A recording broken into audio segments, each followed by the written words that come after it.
ඉතින් අද build video එකෙන් අපි බලමු ලෝ බජට් විදිහට මේ Intel processor එකක් කියන්නේ Core i3 processor එකක් දාලා කොහොමද VGA card එකක් එක්ක බිල්ඩ් එකක් කරන්න කියලා. දැන් මේ බිල්ඩ් එකේදී අපි ලොකු වෙනසක් කරලා තියෙනවා. මොකද මේක කරන්නේත් Barclays Computers කියන shop එකකින්. මේක තියෙන්නේ කොළඹ. ඉතින් මේ සයිට් එකේ ලින්ක් එක ඩිස්ක්‍රිප්ෂන් එකේ දාලා තියෙනවා. ඔයාලට පුළුවන් මේකේ මෙතන proceed to check out කියලා ගිහිල්ලා ඔයාලගේ බිල්ඩ් එකේ ගාන ගෙවන්න. ඊට පස්සේ ඔයාලට පාර්ට්ස් ටික එවයි නැත්නම් ඔයාලට පුළුවන් කෝල් එකක් දීලා බිල්ඩ් එකම කරලා එවන්න කියන්නේ. කොහොමද මේගොල්ලෝ මේක කරලම තමයි එවන්න වෙන එකක් නැහැ. ඔයාලට තීරණය කරන්න පුළුවන්. ඉතින් මේකෙදී අපි ලොකු වෙනසක් කරලා තියෙනවා. මොකද මේකෙදී අපි RAM එක දාලා තියෙන්නේ 4GB දෙකක් 2666න්. මොකද මේ දවස්වල ලොකු RAM අර්බුදයක් තියෙනවා. මොකද 2666 නැහැ. ඇත්තම කිව්වොත් 2666 මේ කාලේ ගොඩක්ම කියන්නේ අපිට දකින්න ලැබෙන්නේ නැහැ. මොකද මේවා ගොඩක් අපිට ස්ටොක්ස් එන්නේ නැති හින්දා මේ කම්පියුටර් shops වලට ඒ වුණාට මම හොයලා මේ shop එකෙන් හොයාගත්තා මේකේ 2666න් ස්පීඩ් එකෙන් කියන්නේ බස් ස්පීඩ් එකෙන් RAMs ඉතින් 4GB දෙකක් මම මේකට දාලා තියෙනවා dual channel memory architecture යටතේ. ඒ කියන්නේ කපල් කරලා තියෙන්නේ 4GB දෙකක්. ඉතින් අපේ CPU එකත් ඉල්ලන්නේ DDR4 2666 කියන බස් ස්පීඩ් එකේ RAMs. ඉතින් ඒක නිසා අපිට මේ RAM මොකොත් කරන්න නැතෝ ඔය අපි තෝරන් තියෙන මදර්බෝඩ් එකට ප්ලග් කරන්න හැකියාව තියෙනවා. ඉතින් අපි යමු බිල්ඩ් එකට. දැන් අපි මේ බිල්ඩ් එකේදී අපි processor එක විදිහට තෝරගන්නේ මේ shop එකේදී මේ බිල්ඩ් processor එක ටිකක් ගාණ අඩුයි. මොකද ඒක ඇත්තටම හොඳයි. මොකද අපි දැන් මේ processor එකත් 101.5F කියන processor එක Core i3 10th gen. ඉතින් අපි මේකට VGA එකක් දාන්නේ තවත් මේක processor එක improve කරන්න, මේකේ ඒ කියන්නේ performance improve කරන්න. ඉතින් අපි මේක තමයි මේ build එකට තෝරගන්නේ. මේකේ specifications ගැන කිව්වොත් මේක quad core processor එකක්. ඒ කියන්නේ cores 4ක් තියෙනවා. ඒ වගේම මේකේ threads 8ක් තියෙනවා. දැන් මේ cores උයි threads උයි කියලා එක ගැන ඔයාලට වැඩි තේරෙන්නේ නැත්නම් ගණන් ගන්න එපා. cores කියන්නේ හරියට කර්මාන්ත ශාලාවක් වගේ. ඉතින් ඒකේ වැඩ කරන සේවකයෝ වගේ තමයි මේ threads කියන්නේ. ඉතින් cores වලට උදව්වක් වෙන්න තමයි threads තියෙන්නේ. අර 12 gen වීඩියෝ එක ඔයාලා බලනවා නම් තේරෙයි. ඒකේ ඇනිමේෂන් එකක් මාර්ගයෙන් ඒගොල්ලෝ පෙන්වලා තියෙන එක කෝ එකට තියෙන වැඩ සහ එක thread එකට තියෙන වැඩ. ඒ වගේ මේක ඇතුලේ ලොකු ටෙක්නොලොජි එකක් තියෙනවා. මේ processor එක පොඩි වුණාට වැඩ ලොකුයි වගේ තමයි. හරි. ඉතින් මේකට මම අර කලින් කිව්වා වගේ DDR4 2666 කියන බස් ස්පීඩ් එකේ RAMs තමයි සපෝට් කරන්නේ. මොකද මේකෙදී අපිට 3200 වුණත් පුළුවන්. එතකොට ඒකට තව වෙනම ක්‍රමයක් තියෙනවා 3200 මේකට ගහද්දි. ඉතින් මේකට වොට් 65ක් ගන්න. 65ක් කියද්දී අපිට වොට් යන්නේ අපේ පවර් සප්ලයි එක ලොකු පවර් සප්ලයි එකක් ඕනේ. වොට් 450 නැත්නම් 650ක් වගේ හොඳටම ඇති. ඉතින් ඊළඟට අපිට මේකේ මදර්බෝඩ් එක විදිහට තෝරන මදර්බෝඩ් එක අපි කලින් තිබ්බේ H310 GB මදර්බෝඩ් එකක්. කියන්නේ මම කලින් මේ බිල්ඩ් එක කරන්න හිතුවේ. නමුත් අපිට චුට්ටක් රුපියල් 6000ක් වගේ ගාණ වැඩි වෙලා තියෙනවා. මොකද ඒ මදර්බෝඩ් එකේ වැඩිදුර ස්පෙસિෆිකේෂන්ස් ගැන කියවුවොත් ඒක 10 gen processor වලට සපෝට් කරන්නේ 8 gen සහ 9 gen වලට පමණයි සපෝට් කරන්නේ. ඉතින් ඒක නිසා මේ මදර්බෝඩ් එක කිසිම ප්‍රශ්නයක් නෑ. මොකද මේක H410 chipset එක තියෙන්නේ. ඒකට අපිට කිසිම ප්‍රශ්නයක් නැතුව 10 gen processors මේකට ගහන්න පුළුවන්. මෙතන ලියලා තියෙනවා ready for the 10 gen Intel Core processors කියලා. ඉතින් ප්‍රශ්නයක් නෑ. ඉතින් මේ මදර්බෝඩ් එක තමයි බිල්ඩ් එකට තෝරන්නේ. ඉතින් මෙහෙම අරගෙන ඔයාලට බලන්න පුළුවන්. ඊළඟට අපි මේකේ RAM එක විදියට තෝරගන්න. අපි මේකේ RAM එක විදියට තෝරගන්නේ 4GB RAM එකක්. මොකද 4GB RAM දෙකක් අපි මේකට ගහනවා. මොකද දැන් කාලේ අඩුම 8GB වත් ඕනේ. 4GB RAM තමයි ඉස්සර මං ගාවත් තිබ්බේ. කිසිම වැඩක් නැහැ කිව්වොත් නිවැරදි. මොකද 4GB RAM එකකින් ගොඩක් අමාරුයි වැඩක් කරන්න ඉක්මනට. මොකද දැන් අපි software එකක් open කරත් ඒකෙන් වැඩ කරත් දැන් උදාහරණයකට ගත්තොත් video editing app එකක් 8GB එකනොත් ගොඩක් අමාරුයි DaVinci Resolve වලින් edit කරන්න. මොකද ඒකෙන් minimum ඉල්ලනවා 16GB RAM එකක්. ඒක නිසා දැන් මං ගාවත් 8GB තියෙන හින්දා ටිකක් අමාරුයි එකෙන් edit කරන්න. මොකද දැන් මම ඒ වෙලාවෙම edit එකක් කෙරුවොත් ඒ කරන එක ඒ වෙලාවෙම preview කරන්න බෑ. කියන්නේ ඒ වෙලාවෙම බලන්න බෑ. Celsius අංශක වලින් වගේ එතන පෙන්නනවා. ඒක 30ට තමයි තියෙද්දි කොළ පාටට පෙන්නනවා. ඒක එතකොට සාමාන්‍යයෙන් නැත්තම් ඒක කියන්නේ කැඩි ඇහෙනවා. ඒ වගේ එතනදිම ඒ කියන්නේ edit එක අපිට බලා ගන්න බෑ. හොඳ RAM එකක් නැත්තම් කරන edit එක. ඉතින් ඒව ගැන වැඩිදුර මං කියන්න ඕනේ. මොකද මේක බිල්ඩ් එකක් හින්දා. හරි. ඊළඟට දැන් මේ 2666 RAM එකේ තියෙන ස්පීඩ් එක වෙන්නේ බස් ස්පීඩ් එක වෙන්නේ 2666. ඒ වගේම PC ස්පීඩ් එක PC4 කියන එක ඊළඟට තව ගොඩක් දේවල් තියෙනවා. හරි අපි ඊළඟට යමු. දැන් අපි RAM එකක් තෝරගත්තා. අපිට ඊළඟට අවශ්‍ය වෙන්නේ hard disk එක. ඉතින් hard disk එක විදියට මම 1TB hard disk එකක් තෝරගෙන තියෙනවා.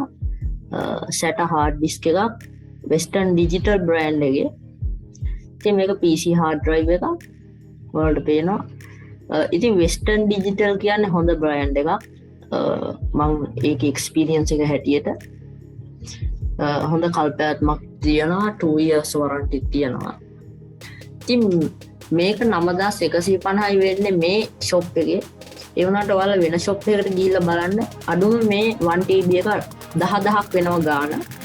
ඉතින් මේ shop එකේදී අපිට අඩුවට brand new pass ගන්න පුළුවන්. ඔයාලගේ build එක ඉක්මනට කරගන්න.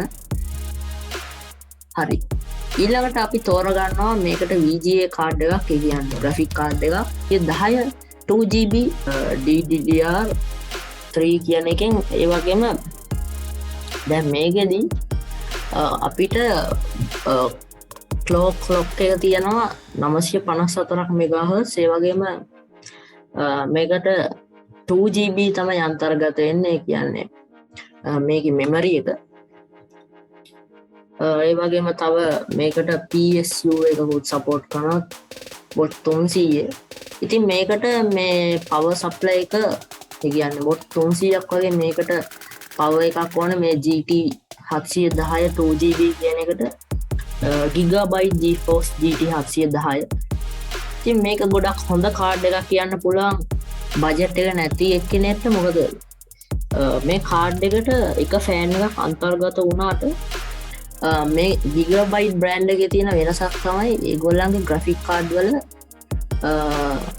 copper තහඩුවක් වගේ කියන්නේ මගින් උෂ්ණත්වය කියන්නේ උෂ්ණත්වය ටෙම්ප් එක අර chip එක දැන් මම ඉස්සර වීඩියෝ කරද්දී කියලා තියෙනවා CPU එකක් වගේම තමයි GPU එකක් කියන්නේ. ඒ කියන්නේ processor එකක් වගේම තමයි graphic card එකක් කියන්නේ. ඒකත් chip එකක් තියෙන්නේ ඇතුලේ chip එකක් තියෙන්නේ. ඒක cool කරන්න තමයි ඔය fan එකක් හයි කරලා තියෙන්නේ. ඉතින් ওই chip එකෙන් කරන්නේ ඒ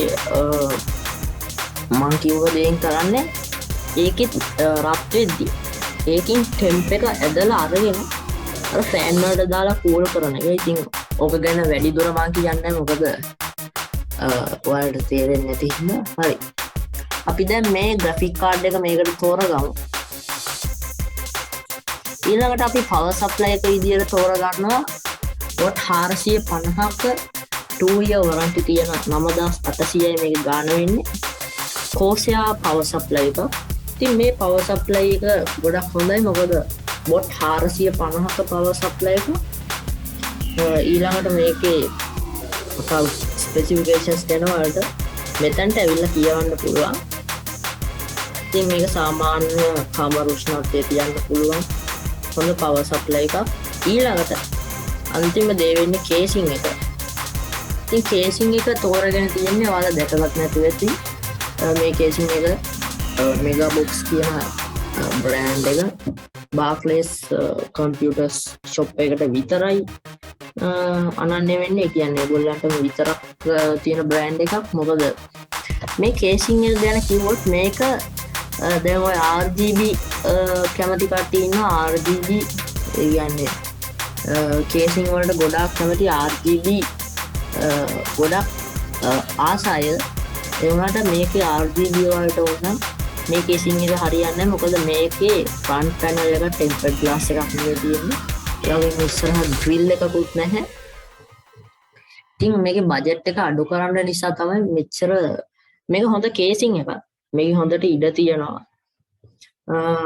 ඉතින් ඔයාලට කේසින් එක තව ඉම්ප්‍රූව් කියන්නේ හොඳ RGB කේසින් එකක් ඕනේ නම් ඒකත් මෙතන ප්‍රොඩක්ට්ස් කියන තැනට ගිහිල්ලා මෙතන තියෙනවා ඔයාලට අවශ්‍ය ඕනෑම දෙයක්. ඉතින් මෙතනින් අවශ්‍ය තැන සිලෙක්ට් කරලා ඔයාලට පුළුවන් ඔයාලගේ කේසින් එක තෝරගන්න. ඉතින් මේ කේසින් එකේදී USB port එකක් සහ HDMI port එකක් ඒ වගේ ඉස්සරහා තියෙනවා.